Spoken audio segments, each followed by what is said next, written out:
بسم الله الرحمن الرحيم. الحمد لله رب العالمين، والصلاة والسلام على أشرف الأنبياء والمرسلين سيدنا ونبينا محمد وعلى آله وصحبه أجمعين.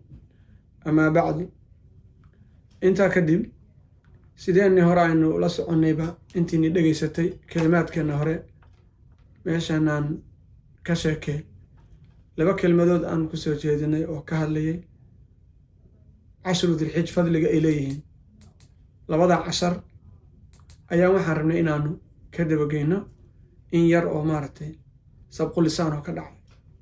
kelmadii hore aayad quraan ayaa ku jirta oo ahayd casaa rabbukum an yukaffir cankum sayi'aatikum, yacni casaa rabbukum rabbigiin wuxuu xaqiiqa ku yahay. casaada qur-aanka ku jira oo dhan xaqiiqa ayaa laga cabira, marka carabku si kale nooga dhacay casaa rabbukum waxaa mudan tihiin, laakiin waa casaa rabbukum wuxuu ilaahay xaqiiqa ku yahay haddii aad ilaahay u toobad keentaan an yukaffir cankum sayi'aatikum, inuu dembigiina dhaafayo. midda labaadna waxay ahayd camalka lala yimaado 10kaas xadiiska ku soo arooray oo ay leeyihiin saxaabadu walaljihaadu fii sabiilillaahina kama fadli badna miya, oo uu nebigu leeyahay walaljihaadu fii sabiilillaahina kama fadli badna ilaa hal qof maahan. qofkaasu marka waa ka fadli badan yahay qof camal la yimi 10 dilxij. waa qofkee? waa qofka naftiisa maalkiisii la tegay oon waxba la soo noqon. laakiin qofkii intuu baxay isagu soo noqday oo sooba guulaysay hadduu doono waxaa ka fadli badan acmaasha qofkii la yimaado 10ka maalmood ayaa ka fadli badan. kaas waxaa ka fadli badan 10ka bari qofka camal la yimi.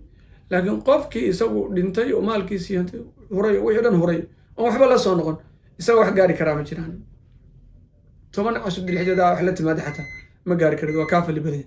laakiin waa qofkii intuu aaday soo noqday isagoo nabad gaba ayay ka fadli badan tahay 10ka beri. marka taasna waan ku daraynaa. wixii kale oo sakataad ah ama maaragtay sabqu lisaanana sheekh su'aal baan kugu daraya taas. khayr allah ku siiyo. ka waran qofkii nin waa ninkaa tegay maalkiisii wixiisi kusoo baaba'een ku tegay ku dhintay, ninkaas darajiisa waa la sheegay.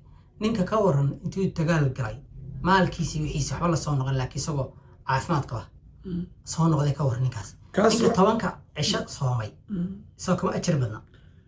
qofka 10ka cisho soomay baa ka ajar badan.